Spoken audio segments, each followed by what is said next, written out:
रुद्राष्टाध्यायी पाठः। ध्यानम् ध्याये नित्यं महेशं रजतगिरिनिभं चारुचन्द्रावतंसं रत्नाकल्पोज्ज्वलाङ्गं परशुमृगवरा भीतिहस्तं प्रसन्नं पद्मासीनं समन्तास्तुतमहरैर्व्याघ्रकृतिं वसानं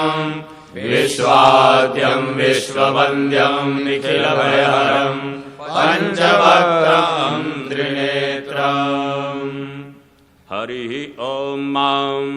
गणानान्वा गणपतिगुं हवामहे प्रियाणान्वा प्रियपतिगुं हवामहे निधीनान्वा निधिपतिगुं हवामहे वसो मम अहमजानि गर्भधमा त्वमजासि गर्भधम्मा गायत्री त्रिष्टुभ्यगत्यानिष्टुपङ्क्त्या सह बृहत्युष्णिया काकुशोचेभिः साम्यन्तु त्वा द्विपदायाश्च दुःपदाः त्रिपदायाश्च खट्पदाः विच्छन्दायाश्च सच्छन्दाः सूचेभिः साम्यन्तु त्वा सह स्तोमाः सह छन्दस आवृतः सह प्रमारिकयः सप्तदेव्याः पूर्वेखां बन्धामनुदृश्य धीरा अन्वालेभिरेरधियो नरस्मिन्ना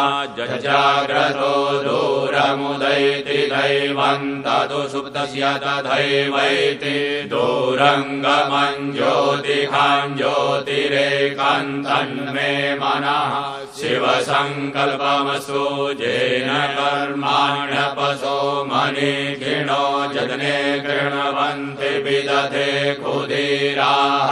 जलपूर्वं यक्षमन्तः प्रजानां तन्मे मनः शिवसङ्कल्पमस्तु यज्ञानमुत चेतो धृतिश्च ज्योतिरन्तरमृतं प्रजासो यस्मान्नरिते किञ्चन कर्म क्रियते तन्मे मनः शिवसङ्कल्पमस्तु येनेदं भूतं भुवनं भविष्यत्परिगृहीतममृतेन सर्वं